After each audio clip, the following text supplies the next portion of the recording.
Hello, my friends, and welcome back. I am so thankful that you are here. Okay, when you're taking the GED science test or the HiSET science test, there are some questions that you just have to know the science concept.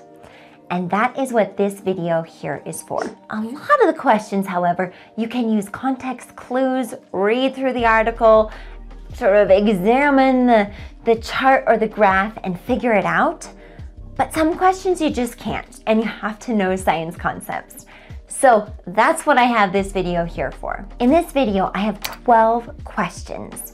And these 12 questions are really going to provide you concepts. Maybe they're a review, maybe they're new concepts that are related to science that could be on the science test. However, my friends, I have 12 questions in this video, but I have compiled 30 questions total with additional science concepts that are critical for you to know. If you would like access to these additional questions, click the link down below and you will receive a PDF worksheet that you can have on your computer, your phone, or maybe even print out. And I will have all 30 questions, so the 12 questions from this video, plus the additional 18 questions to really help you prepare for the test. And answers, of course, because answers are really important. And my friends, as a bonus, I will have an additional video that goes along with those questions, just like I have here with these 12 questions. It's only $5, so click the link down below and purchase this inexpensive little resource to help you on the science test. Now here's a pro tip, not just for this video here, but for all of the videos that I do on Purely Persistent. So have the worksheet and then pause the video, answer the question, and then restart the video and watch me answer the question and see if you got the correct answer. All right, my friends, let's get started on these science questions. So for our first question here, which of the following elements is a metal? So if you look at the periodic table, which goes along with chemistry, it sort of indicates what different things are: metals, gases, liquids, etc. Okay, but mind you, some things are different depending upon the temperature or the state. Okay, so first we have hydrogen. Hydrogen is not a metal, it's actually a gas. Usually, unless it's really, really cold, I'm talking like negative 400 degrees Fahrenheit, then it actually becomes a liquid. So hydrogen, nope, is not a metal. And we know that oxygen is not a metal either, right? We are breathing in oxygen, it's what makes us live. So oxygen, not a metal. Sodium. A lot of times we think about sodium, it goes hand in hand with salt, right? So we get sodium in our bodies by consuming salt. And that, my friends, is actually the metal. But let me talk to you about chlorine. When I think about chlorine, I think about a swimming pool. And chlorine is what kills the bacteria in the swimming pool, which makes it so it's safer to swim in. And so chlorine, believe it or not, is actually a gas. So the answer here is sodium. Number 2, which of the following is not a state of matter? So really be mindful when questions say not or always, right? Those key words, you've got to remember them. So we have solid, liquid, gas, and energy. Now I want you to think about which one here is just a little bit different. Because sometimes the one that's completely off is going to be the answer. But sometimes the one that's completely off is definitely not the answer. And just ignore that one. So in this case, though, the one that's completely off actually is the answer. So energy is not a state of matter. And we'll get into energy a little bit more later in this video. As far as matter goes, I want you to think about something that you know. So let's take water, for example. Solid, liquid, gas. Now, not everything can be all of them like water is, but can water be solid? Yes, right? Solid water is ice. Can water be liquid? Yes, of course, that's water, except my cup is empty. And can water be gas? Yes, water can be gas. So think about humidity that's in the air, especially if you live in a humid climate. Also think about when you're boiling water, how the water evaporates into the air. That is water, or H2O, in a gas state. So we're moving on here to question number 6. And so if you downloaded the slides, I want you to note that questions 3, 4, and 5 are actually going to be on the bonus video that you get. So make sure that you're paying really close attention to the numbers, since I am skipping a few in this video and I'll be skipping a few in the next video. But don't worry, you'll get all 30 questions answered. Okay, so what is the basic unit of life? My friends, this is Biology 101. All life has this one basic unit. Okay, so let's just think about human life, and maybe we can sort of whittle it down. So we have organs, right? Organs in our body. Let's think about the heart. Is the heart the basic unit of life? No, a heart is actually made up of lots of these things, okay? Tissue, again, is made up of lots of these things. And an organism, that's really going to be also made up of a lot of these things. So the one thing that is the basic unit of life is going to be a cell. So in humans and animals, we have animal cells, and in plants, we have plant cells, and there are a few similarities, but there are some distinct differences, such as plants have a plant wall, right? That's why they're nice and sturdy, right? Whereas human cells, animal cells, don't necessarily, they don't have that cell wall, right? Now, speaking of plants, let's take a look here at number 7. What is the process by which plants make their food called? So the answer here is actually A, which is photosynthesis. So plants create their own food through photosynthesis by using carbon dioxide, sunshine, and water, right? Those 3 things are what make it so that plants can grow and thrive.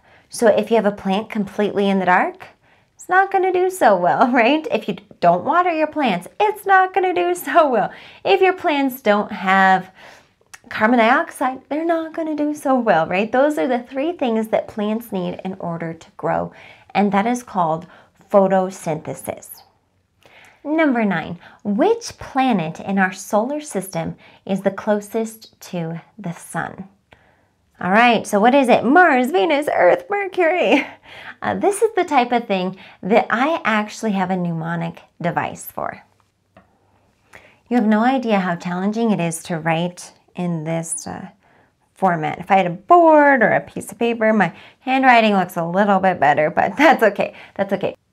And this is a mnemonic device that will help you remember the order of the planets. So we have M, which is my, so we have Mercury.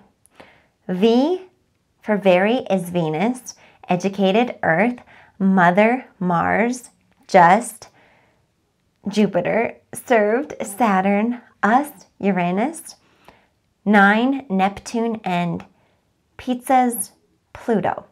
However, Pluto is actually considered a dwarf planet. It's not a regular planet. It was demoted, I think, in like 2006 or something like that. So here, which one is closest to the sun? That would be our my, which is Mercury. 11. Which planet in our solar system has the highest average surface temperature?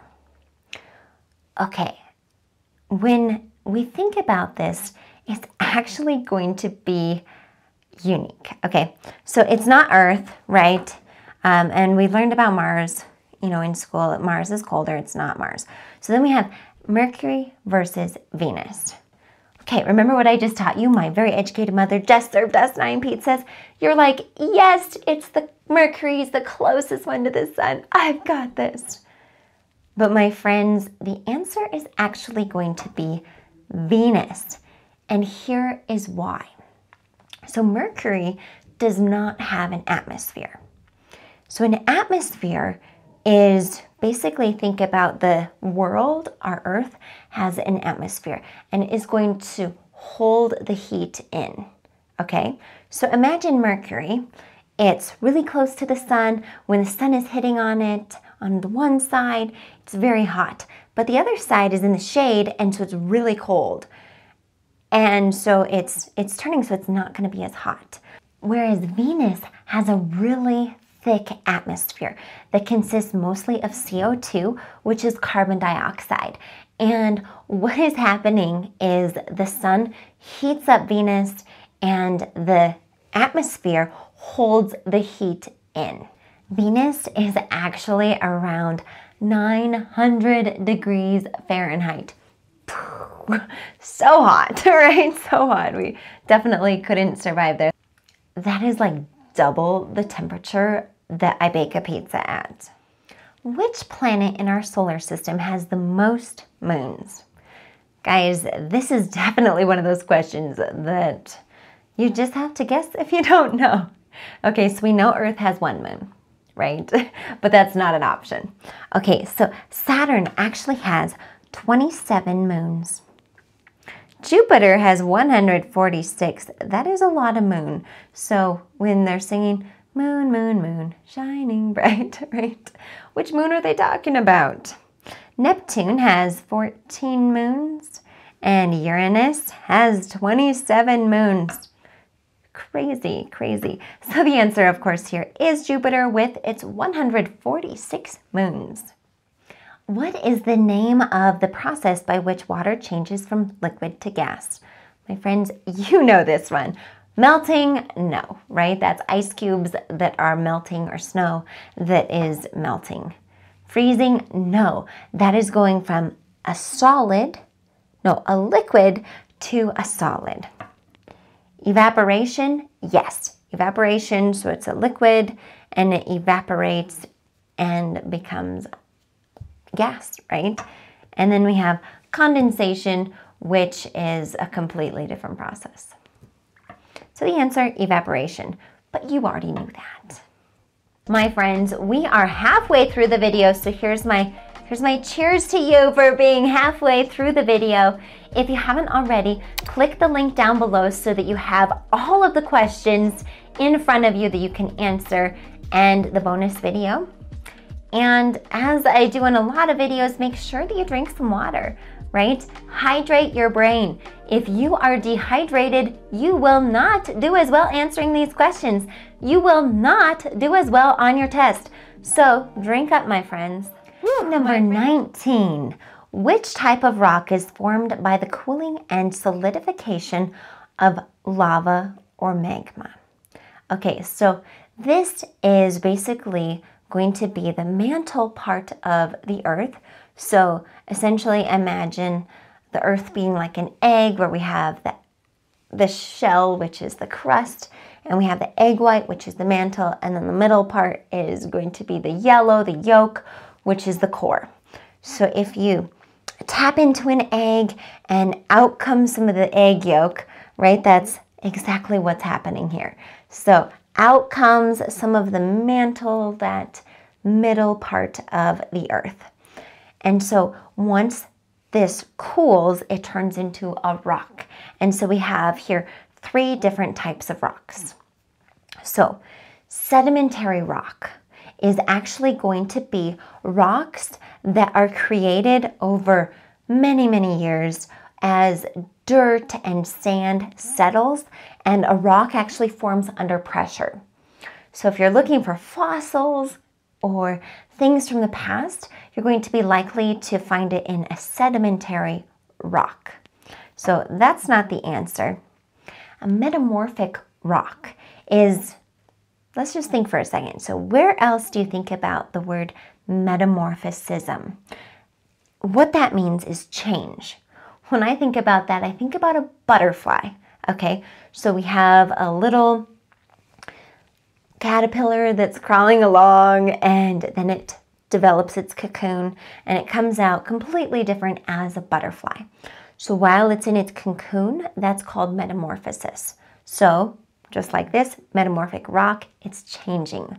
So metamorphic rock actually has two different rocks, or maybe even more, that are under pressure, combining and sort of melding into one. Okay, so you might see different layers, that sort of thing, in a metamorphic rock. So that has nothing to do with magma or lava. Which brings us to number 3, an igneous rock. And that, my friends, comes from the solidification of lava or magma, your igneous rock here. Which of the following is not a greenhouse gas? Now, before we get into this, we actually need to discuss what is a greenhouse gas. So basically, a greenhouse gas is a gas that absorbs and emits thermal radiant energy. Okay? And so basically, as the Earth's atmosphere gathers more and more greenhouse gases, it is causing the Earth to become warmer. And that is what is called the greenhouse effect. So there are some things that add to this and some things that don't. So carbon dioxide, right? So you're driving your car along and there's carbon dioxide coming out, and that's causing greenhouse gases, right? So we've heard this over and over. Okay, nitrogen actually is going to be the answer. Nitrogen alone is not considered a greenhouse gas. However, nitrogen combined with oxygen to create nitrate oxide, that is going to be a greenhouse gas. So that's our answer. Methane is also going to be a greenhouse gas. And basically, methane is human-induced, which means humans have an impact on increasing or creating the methane that goes into the Earth's atmosphere. And so methane happens a lot in landfills or mines, etc. One way you can reduce your methane is through composting. And then we have water vapor. This is one that people don't think about as a greenhouse gas, but it's actually one that's really prevalent. And so we've kind of talked about water vapor before, but water vapor is water that is evaporating, right? So the water vapor, it goes up into our atmosphere and it has a huge impact on the greenhouse gases. So there we go. Nitrogen alone is not considered a greenhouse gas, which is in our atmosphere. What is the force that causes objects to fall toward the Earth's surface called? Okay, I want you to just look at these answers because you probably know the answer. But let's go through them. So centrifugal force. Have you ever held someone's hand and you spin around and around, or maybe you're on a merry-go-round or something like that, and you feel yourself sort of being pulled out? That is called centrifugal force, and it's actually not a real force. It just is a fictional force where it feels like it's happening, but it's actually not a force. A physicist recently told me that. Okay, gravitational force, right? You drop something and it falls, right? Why does it fall? Because of gravity. Magnetic force, right? Have you ever held two magnets together and they either pull toward each other or else they kind of don't let each other go? When they pull toward each other, depending upon how you have their poles, I guess, makes it so that they have a magnetic force.